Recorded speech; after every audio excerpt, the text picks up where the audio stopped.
नमस्कार, मैं राघवेंद्र सिंह और स्वागत है आप सभी का। आज के इस वीडियो में हम सभी यूपी पीसीएस की प्रारंभिक परीक्षा के सामान्य विज्ञान खंड से जुड़ी कुछ महत्वपूर्ण बातों पर चर्चा करेंगे। इसमें सबसे पहली बात यह है कि इस परीक्षा से जुड़े मिथक क्या हैं, जैसे कि कुछ ऐसे भी विद्यार्थी होंगे जिनकी पृष्ठभूमि विज्ञान विषय की नहीं रही है, उनकी नज़र में विज्ञान के प्रश्न काफ़ी कठिन आते हैं, जबकि ऐसा नहीं है। इस वीडियो में हम इस दूसरी बात पर चर्चा करेंगे कि यूपी पीसीएस की प्रारंभिक परीक्षा में पिछले वर्षों में विज्ञान विषय से आए प्रश्नों का ट्रेंड एनालिसिस क्या है, इसमें विज्ञान विषय से जुड़े कुल कितने प्रश्न और किस तरह के प्रश्न आते हैं, और तीसरी बात यह है कि इसमें विज्ञान विषय से जुड़े प्रश्नों को हल करने के लिए किस तरह की रणनीति अपनानी चाहिए। तो बने रहिए हमारे साथ वीडियो के अंत तक और हम चर्चा अपने पहले पॉइंट से शुरू करते हैं। अब मैं चर्चा सबसे पहले इस विषय से जुड़े मिथक से करता हूं कि विज्ञान विषय के प्रश्न कठिन हैं कि नहीं कठिन हैं।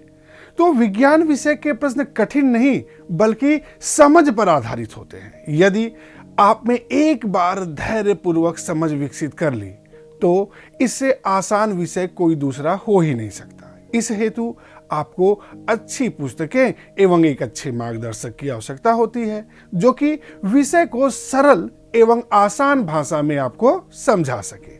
और एक बार अगर समझ विकसित हो गई तो अन्य विषयों की तरह इसमें भूलने की समस्या नहीं होगी। अच्छी पुस्तकों के बारे में हम इस वीडियो के अंत में बात करेंगे। कुछ प्रतियोगियों के बीच यह धारणा भी बन गई है कि विज्ञान विषय से केवल परंपरागत प्रश्न पूछे जाते हैं, लेकिन पिछले कुछ वर्षों के दौरान इस पैटर्न में बदलाव देखने को मिला है। अब सामान्य विज्ञान विषय से जुड़े करंट मुद्दों से भी प्रश्न पूछे जा रहे हैं, जैसे कि यूपी पीसीएस 2021 की प्रारंभिक परीक्षा में न्यूट्रिनो से प्रश्न पूछने का कारण यह था कि पिछले वर्ष न्यूट्रिनो ऑब्जर्वेटरी चर्चा में थी, तो प्रश्न पूछ लिया गया। दूसरा उदाहरण देखें तो ब्लू बेबी सिंड्रोम से प्रश्न पूछने का मूल कारण यह था कि जल शक्ति मंत्रालय ने नदियों के जल की गुणवत्ता पर चिंता व्यक्त की थी, क्योंकि केंद्रीय प्रदूषण नियंत्रण बोर्ड ने अपनी रिपोर्ट में बताया था कि भारत की नदियों के जल में नाइट्रेट का प्रदूषण बढ़ रहा है और इसी से ब्लू बेबी सिंड्रोम नामक बीमारी भी तेजी से बढ़ रही है। टाइम्स ऑफ इंडिया की एक रिपोर्ट की बात करें तो उस रिपोर्ट में बताया गया है कि यूपी में केवल हर साल लगभग 33,000 बच्चे ब्लू बेबी सिंड्रोम से ग्रसित हो रहे हैं। कुछ प्रतियोगियों के बीच मिथक यह भी है कि यूपी पीसीएस की प्रारंभिक परीक्षा में टेक्नोलॉजी के प्रश्न नहीं पूछे जाते, जबकि वस्तु स्थिति ऐसी नहीं है। सामान्य विज्ञान के साथ साथ प्रौद्योगिकी के प्रश्न भी पूछे जा रहे हैं। उदाहरण के लिए फिर से यूपी पीसीएस प्री 2021 की परीक्षा को देखें तो उसमें रेडियो धर्मिता, फ्लाई ऐश, आईएनएस तलवार आदि पर प्रश्न सीधे प्रौद्योगिकी से आए हुए हैं। अब हम बात करेंगे अपने दूसरे पॉइंट यानी ट्रेंड एनालिसिस की। यदि प्रश्नों की प्रकृति के संदर्भ में बात करें तो इसे हम कई कैटेगरी में बांटकर देख सकते हैं, जैसे कि पहला इंफॉर्मेटिव क्वेश्चन, दूसरा कॉन्सेप्चुअल क्वेश्चन और तीसरा एप्लीकेशन बेस्ड क्वेश्चंस, जिसमें इंफॉर्मेटिव क्वेश्चंस की संख्या सबसे अधिक तथा बाकी दो तरह के क्वेश्चंस की संख्या बहुत कम होती है। इंफॉर्मेटिव क्वेश्चंस का एक उदाहरण जो कि यूपी पीसीएस 2021 की परीक्षा में पूछा गया है, इसे आप अपने स्क्रीन पर देख सकते हैं। अब बात करते हैं एरिया ऑफ क्वेश्चन, यानी कि प्रश्न किन किन क्षेत्रों से पूछे जाते हैं। तो सामान्य विज्ञान से हर साल जो लगभग 25-30 प्रश्न पूछे जाते हैं, उसे अगर खंडवार देखें तो इसमें 3 खंड हैं: जीव विज्ञान, भौतिकी एवं रसायन विज्ञान। यदि प्रश्नों की संख्या पर बात करें तो लाइफ साइंस से लगभग 20 से 25 प्रश्न प्रतिवर्ष एवं फिजिक्स, केमिस्ट्री, प्रौद्योगिकी एवं करंट अफेयर मिलाकर 5 से 10 प्रश्न पूछे जाते हैं। अब हम बात करते हैं अपने तीसरे पॉइंट पर, यानी विज्ञान विषय से जुड़े प्रश्नों को हल करने के लिए हमें तैयारी में किस तरह की रणनीति अपनानी चाहिए। तो इसमें सबसे पहले बात शुरू करते हैं किताबों की। बहुत से विद्यार्थियों में यह कंफ्यूजन रहता है कि कौन सी किताब पढ़नी चाहिए, कौन सी नहीं पढ़नी चाहिए।